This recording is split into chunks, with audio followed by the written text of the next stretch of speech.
Hey y'all, welcome back to the channel. Today we're going to be looking at this knife. Whoa, look at that. Very mysterious, very unusual. Most of you have never seen anything like this knife. What is it?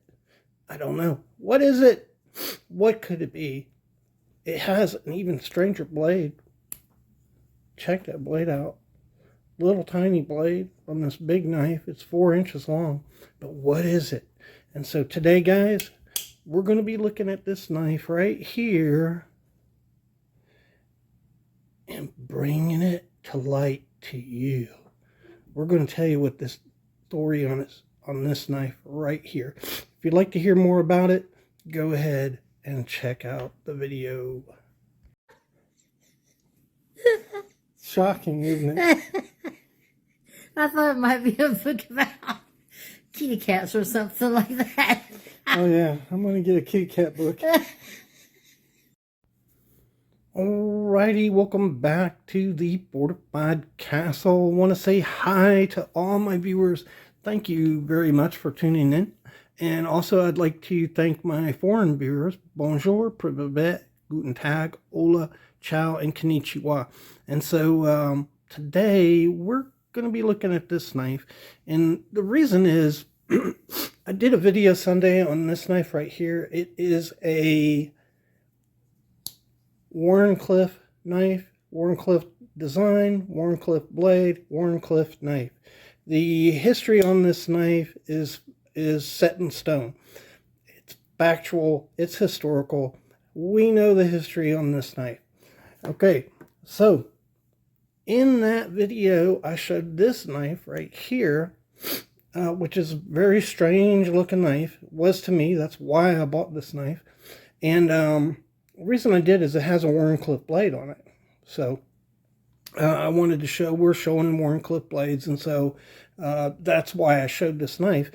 But I had a couple of comments from the other video about this knife, and so I thought, you know, let's go ahead and do a video on this knife because it is kind of a obscure knife. Most of you have probably never seen a knife like this, and so we're going to talk about that today. We're going to talk about the history of this knife, where I think that this knife came from, and maybe dispel some of the myths that are out there about this knife. And so let's take a look at it. Okay, guys. So this knife pattern is called Ettrick. E-T-T-R-I-C-K. And we know that this knife comes from the United Kingdom. It is a very popular pattern in the United Kingdom. And a lot of guys are starting to buy these type of knives through Author Wright and Eyewitness, Taylor's Eyewitness, companies like that out of England. But it is a popular knife in England. And the reason it looks so strange is this is one of these knives that just never transferred over to the United States, or perhaps anywhere else for that matter. It was very localized use type of knife. And so we know that about the knife. We know where it comes from. We know who made the knife. But beyond that, the history on this knife is really cloudy.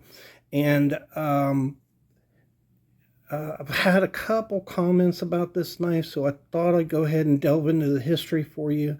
I looked at the history of this knife when I first got it, and was pretty sure about the history. But your comments have kind of reignited that curiosity in me to take another look at it, and so I did. But my opinion hasn't changed, by the way. So so if you do a search on this knife, you're going to get a couple hits, and basically what you're going to get on this knife is a couple knife companies, and short histories of this knife in the knife companies, and one of those histories says that this was developed by Lord Warncliffe and a gameskeeper, and so it harkens back to his day, which is 1820. And that's really what I'm disputing about this knife. They also said that this knife was popular in dressing small game, gutting small game. So I'm not going to dispute that. This knife actually probably would be pretty good at doing that, and people probably did use it. But I think it was primarily developed for another reason, and we're going to look at all of that. Before I get into that, inside the description box, I put a couple links to videos that I've done in the past, and I did a series of videos on how to date a knife. And so I know I don't have any doubt on the date of this knife, but the same techniques you use to date a knife, you can use to figure out information about the knife. And so I'm going to take you through that process right now so that you can see why I don't think this knife harkens back to the 1820s, and why I'm pretty sure that it's a recent iteration coming out of England. And so let's talk about that a little bit. So one of the statements about this knife is concerning the blade. And you can find this knife in different blade configurations. And one of the statements is that it originally had a Warncliffe blade. This is continuously rounding. It is a straight edge to the point of the knife. That's a Warncliffe blade. And so that's one of the questions about this knife. Was this blade the original blade on this knife pattern or not? And the second concerns the history of the knife, which on those websites says that Lord Warncliffe developed this knife with his gamekeeper. Perhaps he did. I don't know that he didn't, honestly. But I don't think that story is correct, because that story suspiciously sounds like the story of how the Warncliffe knife came into being, where Lord Warncliffe presented this design to Joseph Rogers, and Joseph Rogers produced the knife, and the rest is history. And so that sounds too much like the same story, and I think the knife companies have just misinterpreted the stories that they heard about this knife. And so perhaps others. I can tell you, I've looked at the history of this knife and researched it, and there's no other reference to this knife coming from Lord Warncliffe. So I don't know everything. Maybe there's some information out there I'm not privy to, but I can't find it. And so that's that. So when we look at this knife, there's a couple ways that you can determine information about a knife. And of course, you know, the tank stamp is the best way to do that. You look at the tank stamp. We actually know the history on this company quite well. It's well documented, and so there's no doubt about the history of this company, but it doesn't really help us with this knife. For one thing, I'm not really sure that this was the original blade on this knife. I think actually it was replaced at some point. But anyhow, the second thing we would look at, if you didn't have a good tank stamp and you didn't have information available to you, you would look at the pattern. And so the pattern of knives, we understand pretty well when and where they came about. And if you look at the pattern on this knife, it is a curved jack, and it's a sway back, what we would call a sway back. And so let me see if I'm missing one here. Hold on. Okay, I found it. When you look at the sway backs, we find them predominantly in two classes of knives. This knife here is a rope knife. Some people call this a sailor's knife. There are a lot of different names for this knife, actually, but it has a maritime use for it. This is a similar knife. It is a swayback, and it has a hawk bill blade on it, which we understand that originally these were used for pruning. Now today, modern society, roofers use these, flooring people use them, all kinds of people use these. They're a really useful knife, but originally they were pruners. And so that's the two main areas you would find this pattern, is in a maritime use or horticulture. So if you look at this knife, it's, even though it's 4 inches long, it's pretty thin. It's not very robust if you look at it, and especially compared to this knife.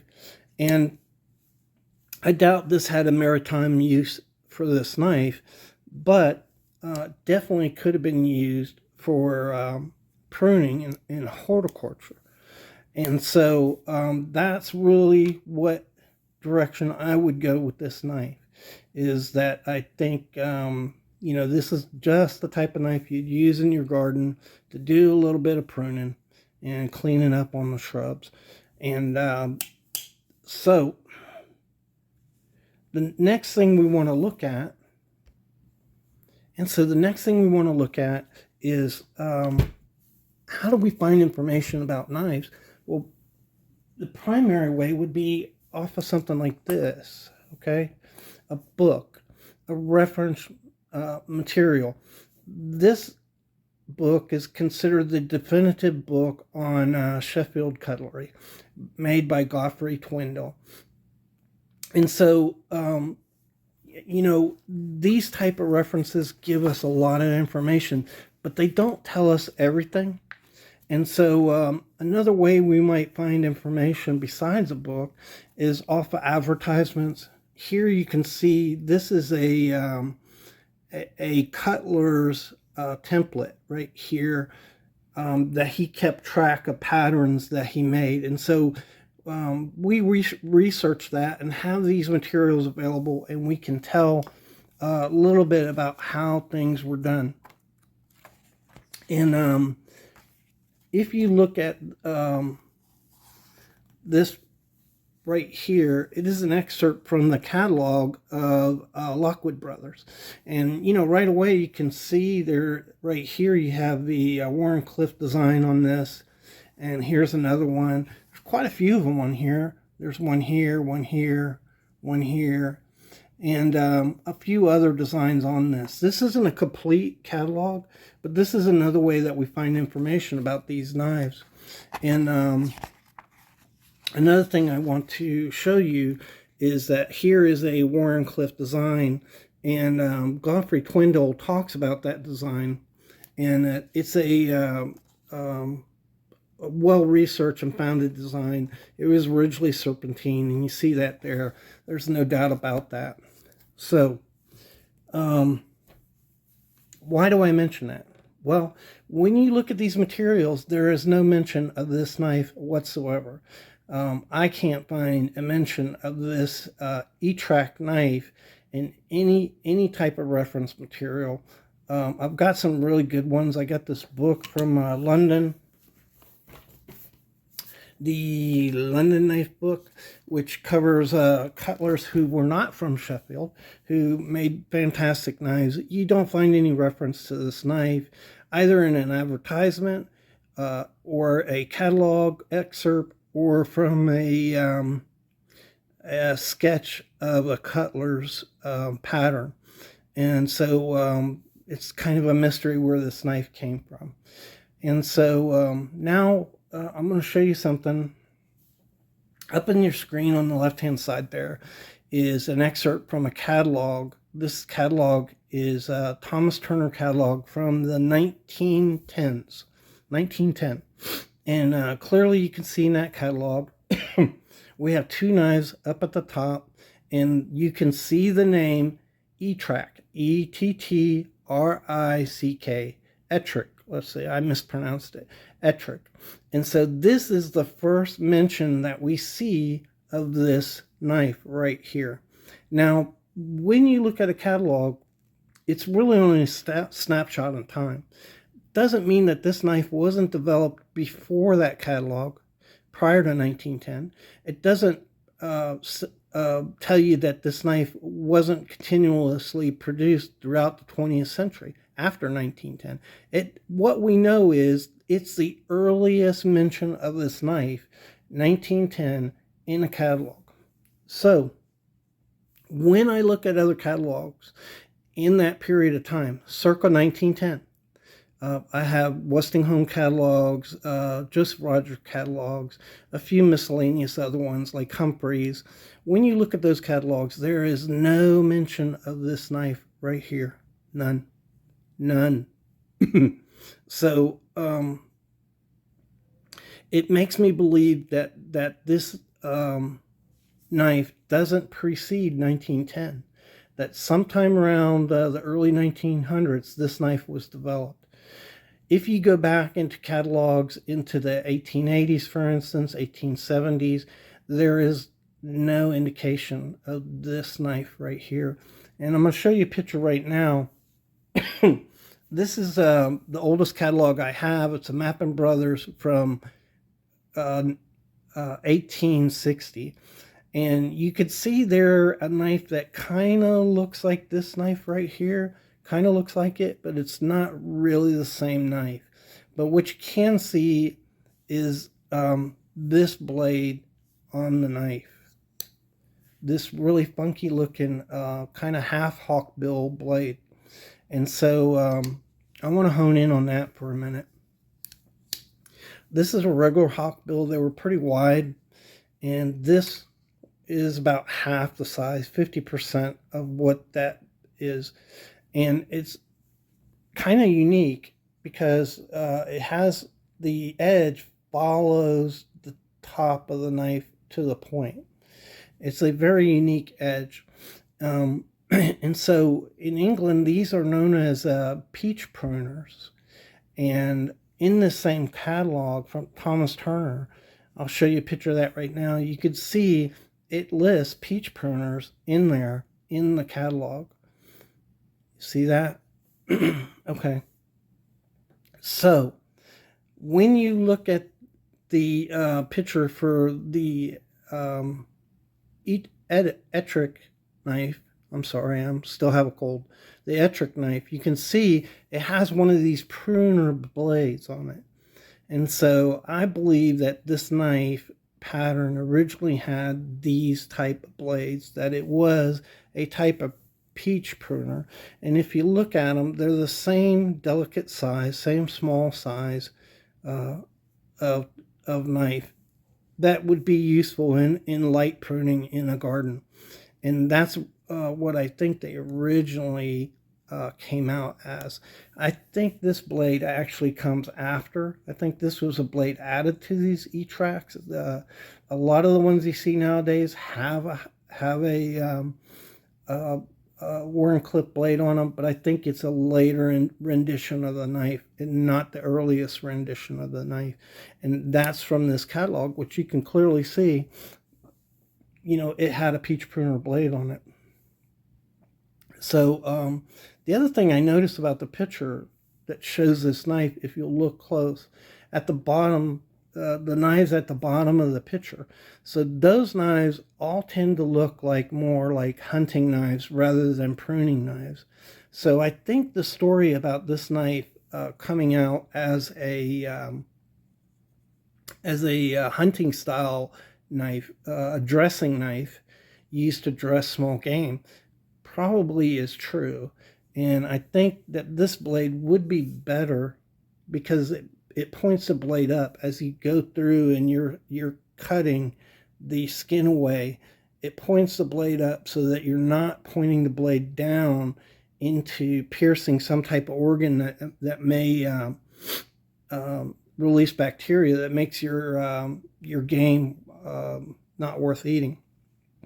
And so I can see that. I can see this blade on this knife and it being quite handy to do some small game cleaning, definitely. And so that's where I'm come down on this knife. I think this knife may have even been produced originally by Thomas Turner, because I don't find it in any other catalog in antiquity. And I think it may have been a knife produced by Thomas Turner. I think it was probably a small games knife. And later on, people adopted this to be used as a peach pruner. And I think that's very possible because of the peach pruner blade on it. So anyhow, that is my take on the Ettrick. I don't see any proof that this knife came from the early 1800s. It seems to be a 19th century rendition of a knife, and I think maybe in the 60s and 70s it started taking off as a pruner type of knife and becoming popular for EDC, which is a very stout knife. So even though it's kind of thin, these are really tough knives. You can see how the back spring wraps around into here. It makes for a very, very sturdy knife. And then if you put a Wharncliffe blade on it, these blades are really thick. You can see that. And so they're very stout blades used for EDC. This would be great for whittling or for small game processing or for pruning. And so that's my take on the Ettrick. And I hope you found it informative, and I hope you enjoyed the video, and I really appreciate you guys. Thanks again.